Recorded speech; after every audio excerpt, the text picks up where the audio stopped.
Welcome back to the IU427 garage, everybody. We just got back from our trip late last night, and wow, I got a lot to tell you. Come right back.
All right, if I didn't share this previously, our latest trip was a trip through Oklahoma. We stopped at the new place and we brought a bunch of stuff with us. So basically we filled up the truck and the trailer with as much stuff as we could to take it, drop it off in Oklahoma.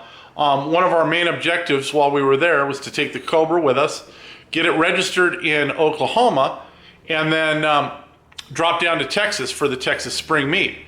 But things kind of worked against us on this trip. I mean, we've been really lucky in the last 5-6 months with our trips across the country to Oklahoma in that we haven't had any major issues with the truck. We've loaded the truck up, moved some stuff out there, done some improvements to the house to get it all squared away. But this trip fought us, and all the way up until and through our trip. So the first thing that kind of went south was that we got the trailer all hooked up to the truck, and I had gone out the previous afternoon to fill the truck up with fuel. And when I took it to the station, everything seemed to be working properly.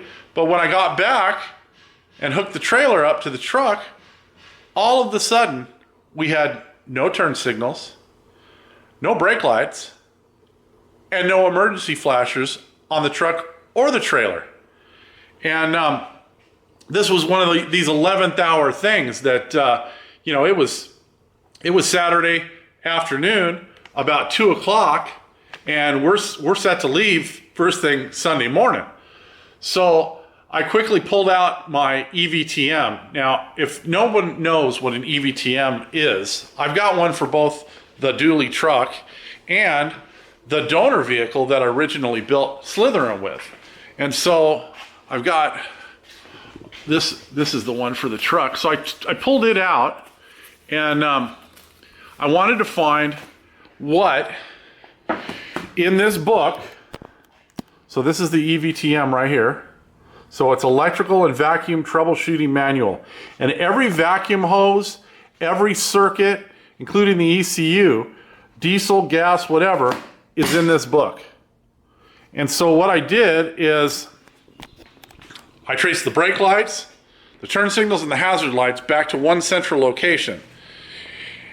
And you'll never guess what it is. Or maybe you have already. Because I've posted it on Facebook, I think, the day before we left. But it was this switch.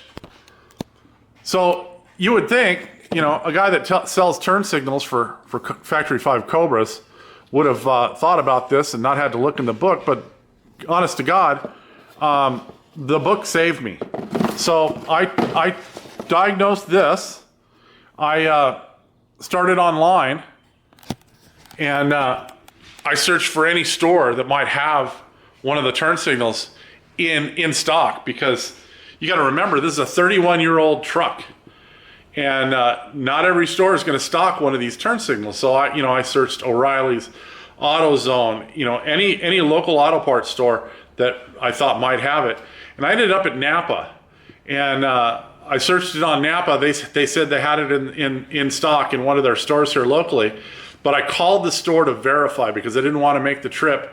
You know, it's 20 minutes away, which isn't far, but still, I didn't want to waste any more time than I had to, because they do have a central location or a central warehouse here. And if I needed to start there, that's what I wanted to do. So I verified with the store that they had it in stock. Guy said that I should order it online once he verified it was there, because the price was cheaper online than it would have been in the store by about $15 or so.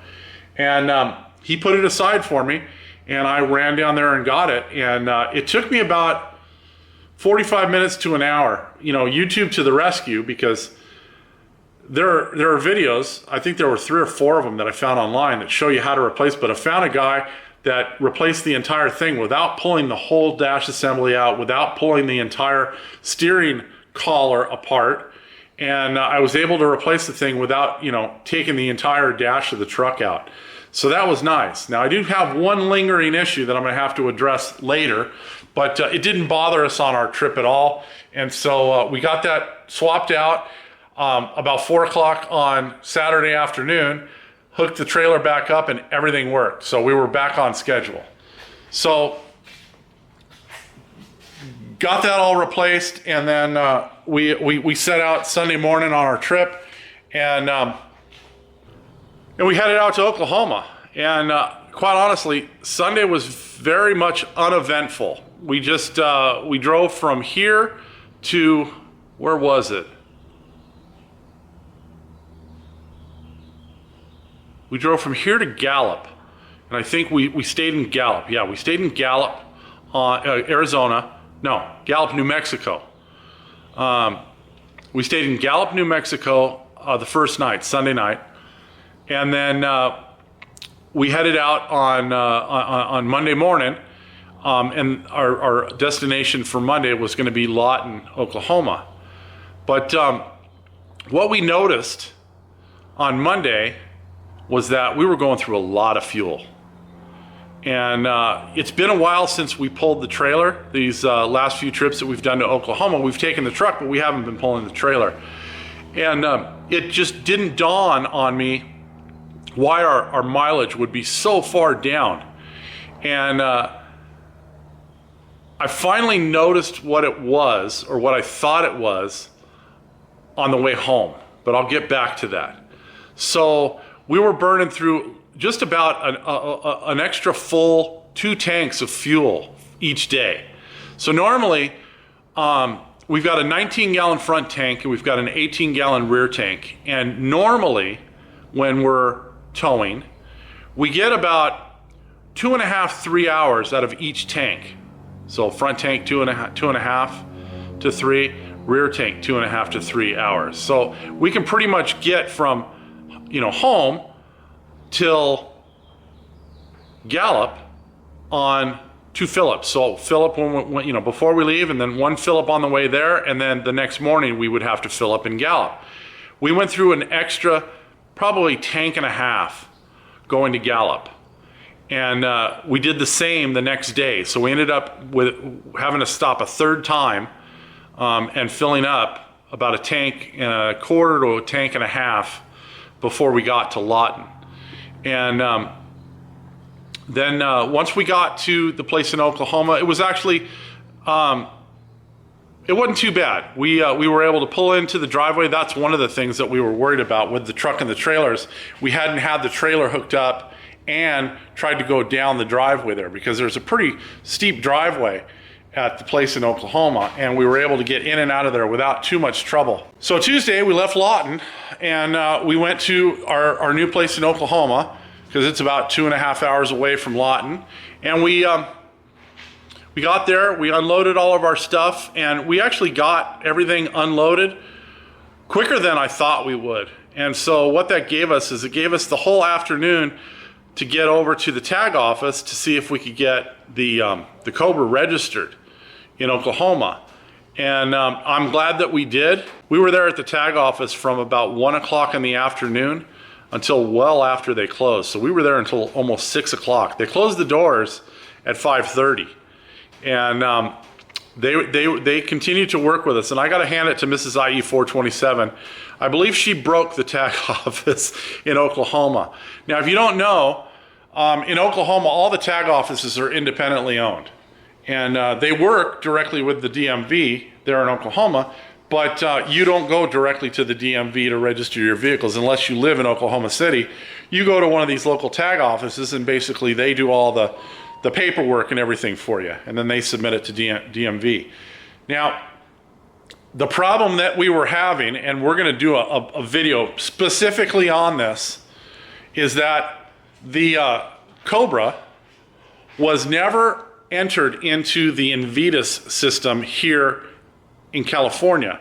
Now, the Invitas system is a nationwide system that the states are supposed to, I'm going to put that in parentheses, supposed to upload all of the vehicle identification numbers and license plate numbers and all that kind of stuff into, so that when and if a vehicle goes from one state to the other, it can be registered. The reason that they've got it in this nationwide system is that so people don't take a car that has a salvage title, take it to another state, register it as a good unmolested vehicle, and then turn around and bring it back to the state that they just left, and now they've got a clean title on it versus a salvage title. So they're trying to clean up some of that stuff, and then I'm sure there are other reasons why they do it. But for whatever reason, California is not putting any of these vehicle identification numbers into this nationwide system after a certain year, or before a certain year, if you want to look at it that way. So anything that's 10 years or older isn't in this nationwide system. Well, of course, Slytherin's more than 10 years old. The Dually's more than 10 years old. Every one of the cars that we own is more than 10 years old. But I think that the Cobra was a special kind of difficulty because it has a California assigned VIN number. So the VIN number isn't, I think the VIN numbers are what, 16 or 12 numerals long? Well, Slytherin's vehicle identification number is only like eight letters and numbers long, because it starts with a CA and then there's like 5 numbers or letters after that. So I think that threw the system that they were trying to look it up in all out of whack. And so we kept trying one way, and then we kept trying another way, and before you knew it, it was coming up on 4 or 5 o'clock in Oklahoma. Luckily, California's 2 hours behind us. But Mrs. IE 427 saw in my paperwork, because I brought all the paperwork that I had collected during the initial registration process for the Cobra. I had this special phone number for this one gal named, what was her name? Kimberly, at the Sacramento office for the California DMV. And she was the one that was able to get my registration all put together the way it was supposed to be, because at some point during the registration process, all the paperwork for the donor vehicle that I had used and basically salvaged and pulled out of the DMV system went one way, and all of the information for the Cobra went the other way, and they never met back up, and so therefore I had an incomplete registration. They had already issued me plates, and then they sent me a letter saying that the plates were no longer valid because of this incomplete registration. So Kimberly, I had her number. She was a godsend and a little angel, because she got the car all squared away. We still had that number. And when Mrs. IE 427 dialed the number, she didn't get Kimberly, but she got another gal. I guess the number has now been changed. It's like the complaint department for the California DMV. And Mrs. IE 427 was very emotional, but she found that she talked to this gal on the other end of the phone in Sacramento, told her what we were looking for, and then went back into the tag office. We had never left, but we were out in the parking lot. Went back into the tag office and shoved the phone into the ear of the person that we had been working with, and he in turn asked the questions that he needed answered in order to get the vehicle tagged. And Mrs. IE 427, I tell you, I love that gal. She does not give up. And she is the sole reason that we walked out with plates for the Cobra on, I think it was Tuesday afternoon. And the funny thing is that we had been to that tag office previously, and we asked what we thought were all the right questions. We even handed the non-op registration paperwork to the guy that ended up being the one that got the car plated. And when he looked at it, he didn't see a problem then. But what the problem was is that the way that a Factory 5 is registered in California, the model year on the registration reads 0000. And of course, the Oklahoma system will not allow a vehicle without an actual year. And a 0000 is not an actual year. So they got it tagged as a 2007, which is the year that I started the registration on the car. And we're waiting on the title because now they have to search the title.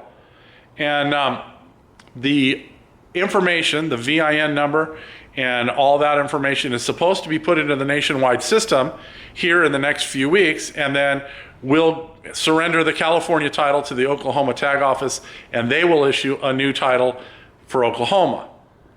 We hope. But that was quite an ordeal. And then through all of that, we had never at any point been told that we would need to have the vehicle present to have them verify the VIN inside the car. And so now it was a matter of we needed to bring the car back the next morning so that they could verify the VIN number. And so, of course, we went back there 9 o'clock in the morning. I had to take the car out of the trailer because we don't have a side door on the trailer to allow us to inspect the VIN number. So I had to unstrap it, pull it out. And of course, we're right next to a police station at the tag office. So as soon as we started the Cobra up, all the police officers inside of the police department there all wandered out. They wanted to see what was going on. And we had most of the people in the tag office, the employees that were working in the tag office, all wanted to come outside and take pictures next to Slytherin. So that was kind of cool, but we had hoped that we weren't going to have to do that because we wanted to leave directly from the hotel to go to the Texas Spring Meet. And so now we're about 2 hours behind what would have been our time to leave, and it really hindered us and it came to bite us in the ass later. But we managed to get the car registered. So the car is now plated in Oklahoma, and that's where it's going to spend its time. We took off from Ada in Oklahoma on Tuesday, probably around 10 o'clock, something like that, and headed down to Texas. So we had a 6-hour drive down to Texas. And everything was going pretty smooth. We had fueled up on our way out of town, and everything was going pretty smooth until we hit the area around Austin, and then traffic started bottlenecking up because we were coming into rush hour. It was like 4 o'clock in the afternoon, and we're kind of in stop and go, bumper to bumper traffic, and we're moving, but all of a sudden, we feel this jolt from behind. And if you've ever been in a car accident, you know exactly what happens. So someone wasn't paying attention. We were probably rolling about 5-10 miles an hour, and someone hit us from behind. And so what do? Someone hits you from behind, you look for the first place to pull off the highway. I'm looking for a place to pull over on the side of the highway so that we can exchange insurance information, because this asshole behind me wasn't paying attention, was probably on his phone or her phone, and rear-ended us. And we do the right thing. We pull over to the side of the road, and nobody's pulling off behind us. And then nobody else is pulling over as a witness saying that, oh yeah, this is the car that hit you and this is their license plate number. Nobody wanted to get involved. And I'm really disappointed, not just in Texas, but just in humanity. You know, what's the right thing to do? You know, you hit somebody, pull over to the side. You know, even if you don't have insurance, at least apologize. And I would have gladly worked something out with whoever hit us, but nope, didn't even bother. Just went along their way, and no one else pulled over to say, hey, yeah, it was this make, this model, here's the license plate number or anything. So little tip for you, if you ever get in that situation again, you get in that situation, or if we get in that situation again, what I'm going to do, I'm going to stop in the middle of the fucking freeway, and I'm going to get out, and I'm going to go back to see who fucking hit me, and I'm going to take a picture of the car, a picture of the driver, and a picture of the license plate before I even think about pulling over.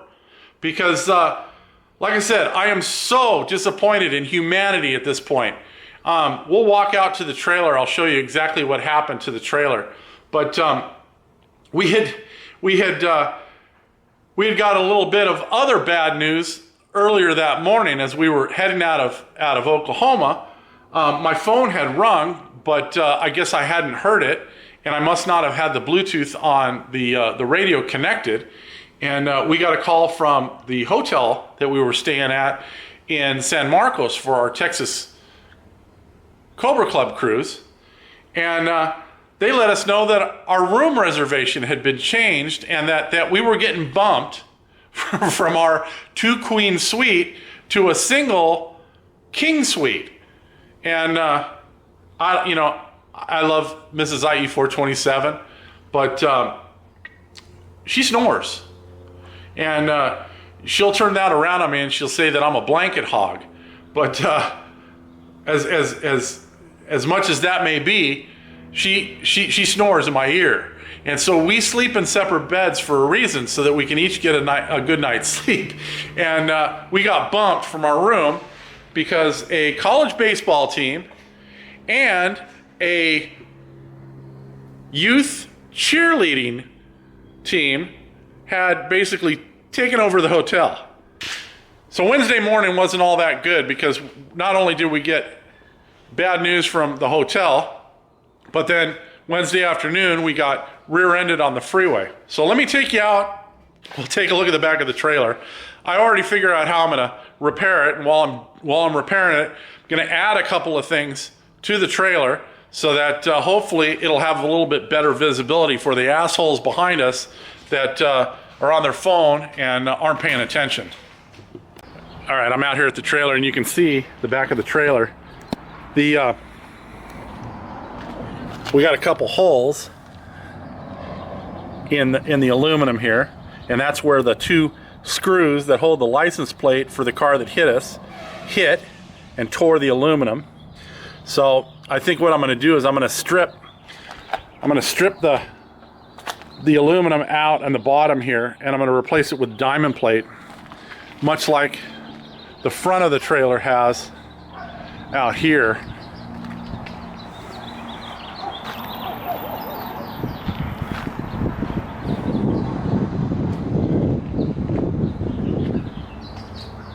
So you can see there's this aluminum diamond plate on the bottom here, and I'm going to do the same thing in the back.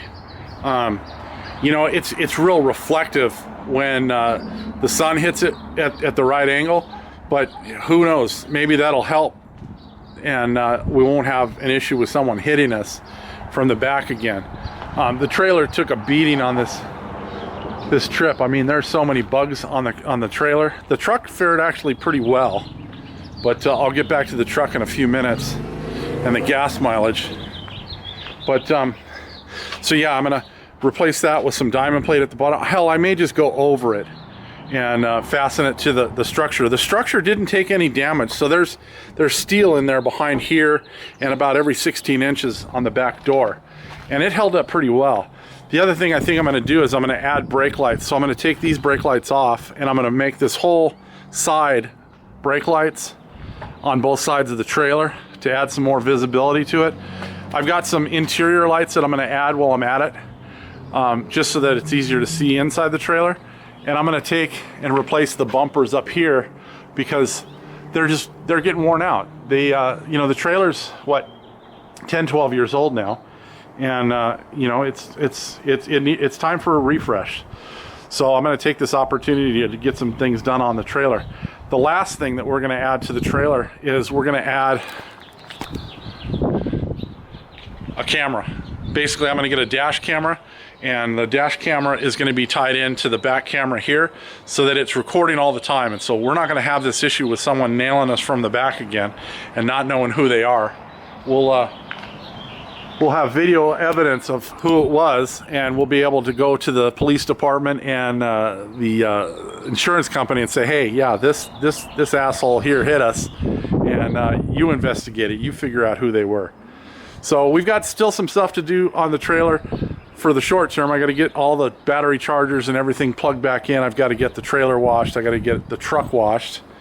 But let's head back inside the workshop, and we'll talk about the fuel mileage issue with the dually.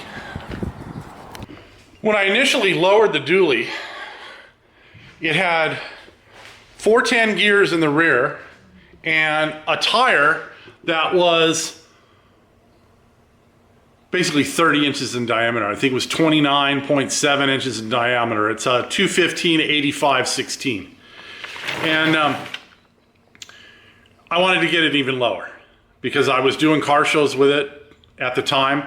I don't know if you guys remember a magazine called Sport Truck Magazine, but they used to put on a big show out here in Orange County at the Pacific Amphitheater. They're in the Pacific Amphitheater parking lot. And that's kind of where Mike Finnegan, if you know who Mike Finnegan is, where he got his start. So I've met Mike Finnegan a couple of times at different car shows. And so I wanted this thing like low, like slammed on the ground. And so what I did is I put on passenger tires. And I ran passenger tires for quite some time. The issue with passenger tires is that because it's a dually in the back, I was still able to tow because I had two tires in the back. If I only had a single tire in the back running passenger tires and towing, I would have been way over the max weight for the tires. But because it has duals, of course, you spread that weight out and it's fine. But I was running a tire on there that was a 225/60/16, which is the same size tire they used to put on the Fox Body Mustangs.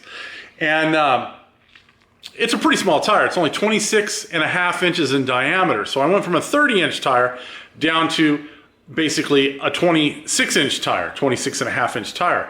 And so what I had to do in order to maintain the same gearing is I had to change the rear end gears to a 355 gear.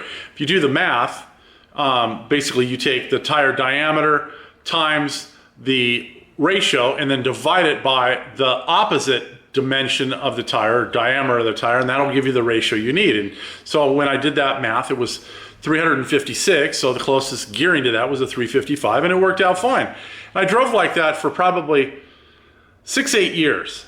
And the problem that I had was because the truck is so heavy, I was wearing out front tires like really quick. Passenger tires don't have the same tread life as a truck tire because they're not designed to take the same amount of weight. And that front weight is a lot because that diesel engine weighs a lot. And so I made the decision that I was going to go back to truck tires, but I had to find truck tires that would fit the profile that I wanted. And so the closest thing I could find to what I wanted for the front was a 195/75/16, and they put those on like the Transit vans and the Dodge Express vans. I don't know what they call theirs, but Mercedes-Benz has the same platform, and they use that size or style of tire. And depending on which brand it is, whether it's the Ford or the Dodge or the Mercedes, dictates what size the tires are. The Ford just happens to be the 195. I think the Dodge is a 205/75/16. And what I ended up doing in the rear is going back to a dually tire. And so, for instance, the tires that are on the van outside are a 225/75/16, and they're a load range D. So even though the dually came with bigger tires than that to begin with, I found a compromise in the 225/75/16s. They gave me the look I wanted, but they were still truck tires. And so they have a max PSI rating of, I think, 80 pounds. The front ones, the 195s, have a max PSI rating of about 74 pounds. So I'm still within the margin because the tag on the door wants you to run 65 pounds of pressure in each set of tires. And I could never do that with passenger tires because they were only rated to 50 pounds. So you can kind of see where I'm going here. But our mileage on this past trip, because we were towing, just absolutely sucked. And then on top of that, we've had a rise in fuel costs because of the issues that are going on in the Middle East right now with Iran. And so our fuel costs for this trip more than doubled. And part of it's my fault because I never re-geared it when I re-tired it. I didn't retire it, I put new tires on. So that's on me, but the cost of the fuel hurt too.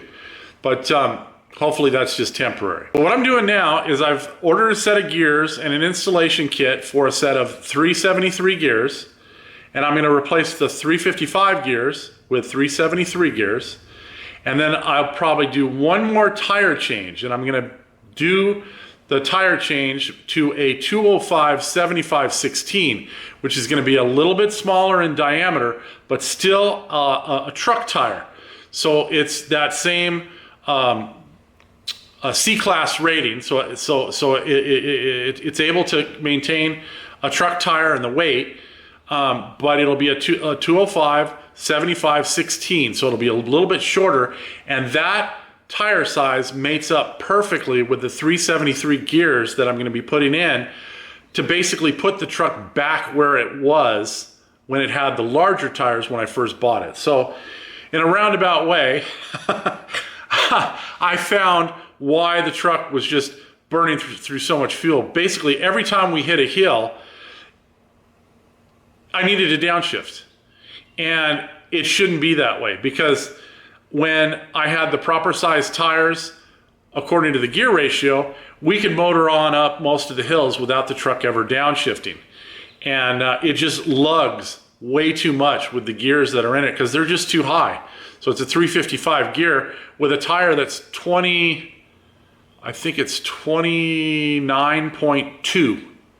So it's just a little bit smaller than the 215s that came on it, the 85 series tires, but it's not small enough that it's able to be in its sweet spot with the 355 gears that are in it now.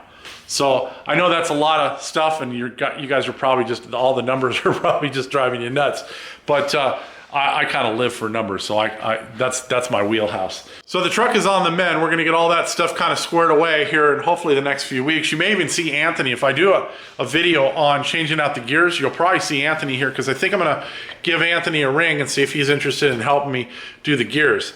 It's gonna be a little bit of a bitch because I've got to get the truck pretty high up in the air. I've got to pull the spare tire well and the spare tire out of the way to get to the differential cover. And then we've got to do it all basically on the ground. It's not impossible, it's just, it's more work than I'd like, it to be. I wish I could get it on a lift, but it's too long for the lift that I have. And I'm just not willing to invest in a 2-post lift to do one gear change. So we're gonna see about doing that. We had a great time. We actually had a great time in San Marcos. I will tell you that the second day we were there, my luck did not, my luck held the whole time we were there. Bad luck. I went out to unload the trailer, I think on the first day. And so I had undone all the straps, and I had put the ramp down in the back, and I was wearing a pair of shoes that I probably shouldn't have been wearing. They're kind of my going to town tennis shoes, and they don't do real well in like a rain slick area, and the plywood that's on the ramp of the trailer was really slick, and I didn't notice that just in the time that I'd gone to undo the straps, it had started to sprinkle, and so the ramp was wet. I hit that ramp with my shoes came out from under me, and down I went. So I got a scrape on my knee, my back hurt for a couple of days, not to mention the whiplash that we probably got from whoever that was that hit us from behind. So I'm on the mend. We've got a game plan for the truck and the trailer as far as getting them all squared away. And then we're gonna get back to working on Cobras here. So we're gonna get back to working on the Daytona this coming week. We've got the owners coming into town the end of the month for the Mark IV Decades Cobra that's down below. So we're going to be working on that in the next couple of videos. And I think that's where I'm going to end this one. If you guys are enjoying the content here, please, as always, do the like, the share, the subscribe, all that kind of stuff. We'll see you next time. Have a great day.